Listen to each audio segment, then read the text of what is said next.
नमस्कार दोस्तों, मेरा नाम कपिल सिक्का। स्वागत है आपका स्टडी आई की एजुकेशन प्लेटफॉर्म में। आज जुडिशरी की सीरीज में हम देखेंगे आर कोहेलो केस और समझेंगे शेड्यूल 9 ऑफ द कॉन्स्टिट्यूशन को क्यों कोर्ट ने जुडिशली रिव्यूएबल बनाया। अब ये जुडिशियल रिव्यू का जो प्रोसेस है शेड्यूल 9 में, इसको क्यों इतना लेट लाया गया और क्या एग्जैक्टली शेड्यूल 9 के इश्यूज हैं। जैसे कि आप देख पा रहे हैं, जुडिशरी बार बार कहता आ रहा है कि 9 शेड्यूल जो है वो एक शील्ड नहीं है पार्लियामेंट के लॉज को प्रोटेक्ट करने के लिए। हमारे पास कंप्लीट पावर है इसको रिव्यू करने की। अगर आपको याद हो, यूपीएससी मेंस में 2016 में क्वेश्चन पूछा गया था, why what was held in Coelho case, and साथ ही साथ in this context can you say judicial review is one of the key importance among the basic features of the constitution. Judicial review basic features of the constitution का एक important foundation part है। तो ये सारी चीजें, इस तरह के क्वेश्चंस मेंस पूछता रहता है, तो इसलिए हमें बातें जाननी जरूरी हैं। साथ ही साथ जुडिशरी में भी ऐसे स्पेसिफिकली क्वेश्चंस आते हैं।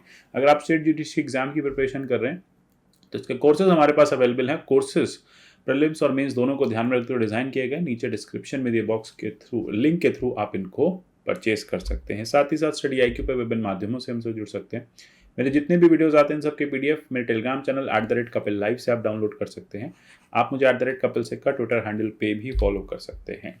देखो, सबसे पहले जानेंगे हिस्ट्री ऑफ शेड्यूल 9, फिर समझेंगे कि क्यों इसको जुडिशरी ने, क्यों सुप्रीम कोर्ट ने इसको एक शील्ड की तरह कहा कि पार्लियामेंट इसे शील्ड की तरह यूज करती है। अगर आपको याद हो, Kameshwar Singh versus state of Bihar 1950 का केस है, जब स्टेट ऑफ बिहार कुछ रिफॉर्म्स करना चाहता था, लैंड रिफॉर्म्स करना चाहता था। इनफैक्ट पूरा देश लैंड रिफॉर्म्स कर रहा था, सारी सरकारें लैंड रिफॉर्म्स कर रही थी, सेंट्रल गवर्नमेंट लैंड रिफॉर्म कर रही थी। तो ऐसे में आर्टिकल 19(1)(f) या राइट टू प्रॉपर्टी जो है वो ये रिफॉर्म्स करने से रोक रहा था।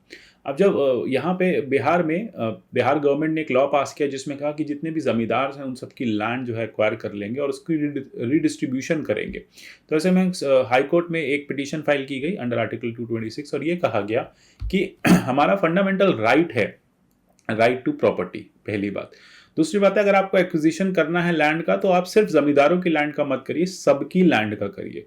तो इसको लेके कुछ जमींदार लोग कोर्ट चले गए और कोर्ट ने भी यही कहा कि स्टेट गवर्नमेंट जो है वो इस तरह के लॉज नहीं ला सकती जो आर्टिकल 14 को ब्रीच करे। यहाँ पे आप इनइक्वालिटी प्रैक्टिस कर रहे हो, यहाँ पे आप डिस्क्रिमिनेशन कर रहे हो, दो क्लास बना रहे हो, एक लैंडलेस क्लास, एक जमींदार क्लास।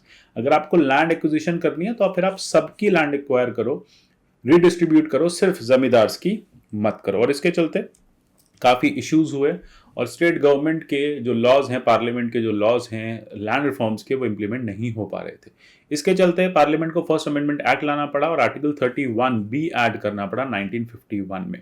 उसमें क्लियरली लिखा गया कि क्योंकि हमें लैंड रिफॉर्म्स करने हैं, इगैलिटेरिज्म को प्रैक्टिस करना है, सोसाइटी में सोशियो इकोनॉमिक डेवलपमेंट करना है, देश को आगे बढ़ाना है, तो ऐसे में हमारे पास कुछ पावर्स रहेंगी जिसमें हम उन लैंड को एक्वायर कर लेंगे जो हमें लगता है नेशनल डेवलपमेंट के लिए नेसेसरी है। वो किसी जमींदार की लैंड हो या किसी की भी लैंड हो, अगर वो लैंड इंपॉर्टेंट है नेशनल डेवलपमेंट के लिए, अगर वो लैंड इंपॉर्टेंट है पॉवर्टी एलिवेशन के लिए, तो हम उसको एक्वायर करेंगे रिस्पेक्टिव फंडामेंटल राइट्स में क्या लिखा है। और इसके साथ एक 9 शेड्यूल ऐड कर दिया गया कॉन्स्टिट्यूशन में और लिखा गया कि जो भी लॉ 9 शेड्यूल में लिखा जाएगा उसको कोर्ट जो है, उसको कोर्ट में, कोर्ट ऑफ लॉ में चैलेंज नहीं किया जा सकता। और तब से एक ये फीचर बन गया, तब से एक ये प्रोसेस बन गया कि पार्लियामेंट को जिन जिन एक्ट्स की, लॉज की जुडिशियल स्क्रूटनी से बचना होता था वो उसको 9 शेड्यूल में डाल देते थे और ये बार बार चैलेंज होता रहा है कोर्ट में। तो इसलिए कहा जाता है 31B के जो फीचर्स थे, रेट्रोस्पेक्टिव आए सबसे पहले, ये 1950 से पोस्ट कॉन्स्टिट्यूशनल स्टेट से इंप्लीमेंट होना शुरू हुआ। इसने फंडामेंटल राइट ऑफ प्रॉपर्टी को थोड़ा वीक किया, कंप्लीटली इसको खत्म नहीं किया लेकिन वीक हो गया, और साथ ही साथ सोशो इकोनॉमिक रिफॉर्म्स के लिए ये एक नेसेसरी इंग्रेडिएंट बन गया। अब इसी के साथ साथ जब हम आगे चलते रहे, कई बार इसको चैलेंज किया गया। फाइनली 1973 में एक केशवन भारती जजमेंट आई जिसमें यह कहा गया कि बेसिक स्ट्रक्चर डॉक्ट्राइन होता है और बेसिक स्ट्रक्चर के चलते पार्लियामेंट के पास अनब्रिल्ड पावर नहीं है। पार्लियामेंट जो भी अमेंडमेंट करेगी वो सब्जेक्ट टू बेसिक स्ट्रक्चर रहेगा। पार्लियामेंट जो भी लॉज लेके आएगी वो सब्जेक्ट टू बेसिक स्ट्रक्चर रहेगा। सरकारें बहुत ज़्यादा लॉज 9 शेड्यूल में एक के बाद एक डालती जा रही थी। इसको चैलेंज किया गया वामन राव में।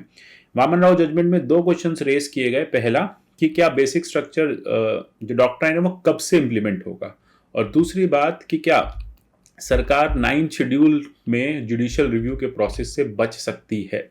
तो यहाँ पे सुप्रीम कोर्ट ने फिर से कहा कि देखो, बेसिक स्ट्रक्चर डॉक्ट्राइन जो है वो नेसेसरी कंपोनेंट है। सुप्रीम कोर्ट ने क्लियर कह दिया कि पार्लियामेंट इससे नहीं बच सकती। दूसरी बात ये कहा गया कि 24 अप्रैल 1973 के बाद जितने भी लॉज गवर्नमेंट ने पास किए हैं और 9th शेड्यूल में डाले हैं, हम उनको जुडिशली रिव्यू कर सकते हैं। तो यहाँ पे वामन राव जजमेंट में हेल्ड किया गया कि जो भी अमेंडमेंट्स 9th शेड्यूल में किए गए हैं केशवानंद भारती जजमेंट आने के बाद, वो सब्जेक्ट टू जुडिशियल स्क्रूटनी है, क्योंकि जुडिशियल रिव्यू एक इंपॉर्टेंट पार्ट है बेसिक स्ट्रक्चर डॉक्ट्राइन का। तो ये सारी बातें वामन राव तक 1981 में क्लियर हो गई। अच्छा, अब इसके बाद गवर्नमेंट एक के बाद एक लॉस अभी भी 9th शेड्यूल में डालती जा रही थी और कोर्ट की स्क्रूटनी से बचना चाह रही थी। बार बार उन लॉस को चैलेंज किया गया। इसी तरह से स्टेट ऑफ तमिलनाडु के एक लॉ को चैलेंज किया गया, IR Coelho versus state of Tamil Nadu 2007 में। अब यहाँ पे जो क्वेश्चंस रेज किए गए इस केस में, आयर कोहेलो केस में, उसमें ये कहा क्या 9th शेड्यूल में कंप्लीट इम्यूनिटी है सरकार के पास कि वो सुप्रीम कोर्ट के जुडिशियल रिव्यू से बच सकती है। दूसरी बात, क्या बेसिक स्ट्रक्चर डॉक्ट्राइन में जुडिशियल रिव्यू आता भी है, इंपॉर्टेंट है? अगर जुडिशियल रिव्यू इतना इंपॉर्टेंट कंपोनेंट है तो फिर 9th शेड्यूल का जुडिशियल रिव्यू क्यों नहीं कर पा रही है कोर्ट? एक तरफ कोर्ट कह रही है कि जुडिशियल रिव्यू इंपॉर्टेंट कंपोनेंट है, दूसरी तरफ सरकार कह रही है कि 9th शेड्यूल को आप रिव्यू नहीं कर सकते। तो ये कैसा कॉन्ट्रडिक्शन है? ये बात कोर्ट से पूछी गई इस पर्टिकुलर केस में।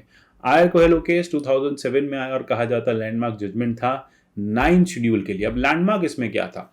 देखो, कोर्ट ने सबसे पहले ये कहा कि जो भी पॉलिटिकल लीगल कंट्रोवर्सी है कि बेसिक स्ट्रक्चर डॉक्ट्राइन में जुडिशियल रिव्यू आता है नहीं आता, तो आज हम क्लियर कर दें कि जुडिशियल रिव्यू जो है वो बेसिक स्ट्रक्चर डॉक्ट्राइन का पार्ट है।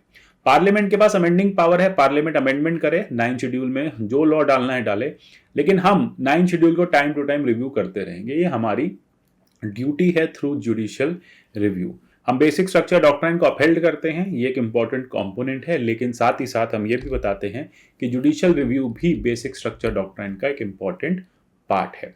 इसके अलावा कोर्ट ने यह भी कहा कि जितने भी कॉन्स्टिट्यूशनल अमेंडमेंट्स आते हैं या 9th शेड्यूल में लॉज आते हैं और अगर वो फंडामेंटल राइट्स को इन्फ्रिंज कर रहे हैं तो हम उनको उनके इम्पैक्ट को देखते हुए, कॉन्सिक्वेंसेस को देखते हुए उनको स्ट्रक डाउन कर देंगे। तो हमारा आइडिया बस यही है कि हम जुडिशियल रिव्यू करेंगे शेड्यूल 9 का।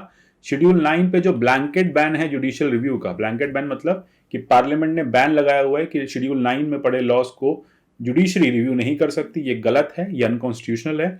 हम शेड्यूल 9 के किसी भी लॉ को रिव्यू कर सकते हैं। और साथ ही साथ आज हम ये भी बता रहे हैं फिर से कि जुडिशियल रिव्यू एक एसेंशियल डॉक्ट्राइन है जो चेक्स एंड बैलेंस को इंश्योर करता है, एक एसेंशियल कंपोनेंट है जो doctrine of checks and balance को इंश्योर करता है। क्योंकि अगर जुडिशियल रिव्यू नहीं होगा तो हमारे कॉन्स्टिट्यूशन में जो doctrine of checks and balance का जो कंपोनेंट है, जो पूरा समीकरण बना हुआ है, वो बिगड़ जाएगा, वो किसी काम का नहीं रहेगा। इसलिए आज हम क्लियर कर रहे हैं कि कोर्ट के पास जुडिशियल रिव्यू की एक पावर है, ये उसको बेसिक स्ट्रक्चर डॉक्ट्राइन से मिली है। बेसिक स्ट्रक्चर डॉक्ट्राइन का एक इंपॉर्टेंट कंपोनेंट है। और साथ ही साथ शेड्यूल 9 में पड़ा कोई भी लॉ, यहाँ पे कोर्ट ने ये तक कह दिया 1951 से लेके 2007 तक का कोई भी लॉ जो गवर्नमेंट शेड्यूल 9 में डाल देती है, वो अगर फंडामेंटल राइट को इन्फ्रिंज कर रहा है तो हम उसको रिव्यू करेंगे। तो मतलब यहाँ पे कोर्ट ने एक पेंडोरा बॉक्स ओपन कर दिया कि हम केशवानंद भारती जजमेंट से पहले के लॉज को भी रिव्यू कर लेंगे, प्रोवाइडेड वो फंडामेंटल राइट के साथ इन्फ्रिंजमेंट में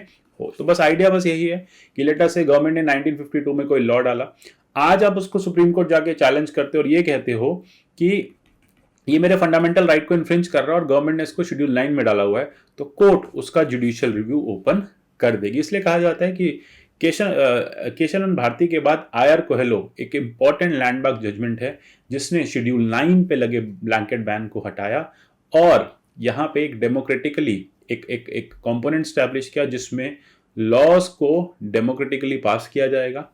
अगर वो शेड्यूल 9 में डाल दिए जाते हैं तो उनका प्रॉपर जुडिशियल रिव्यू होगा और इस जुडिशियल रिव्यू से लोगों के फंडामेंटल राइट्स जो हैं वो इंश्योर किए जाएंगे। तो क्लियरली यहाँ पे अथॉरिटी जुडिशरी की सेट कर दी कि आप शेड्यूल 9 में रखे किसी भी एक्ट को रिव्यू कर सकते हो। तो आशा करता हूँ आपको ये टॉपिक समझ में आया होगा। इस तरह के और टॉपिक्स हम लाते रहेंगे, मिलेंगे अगले ऐसे किसी सेशन में। तब तक के लिए good bye, take care and God bless you all.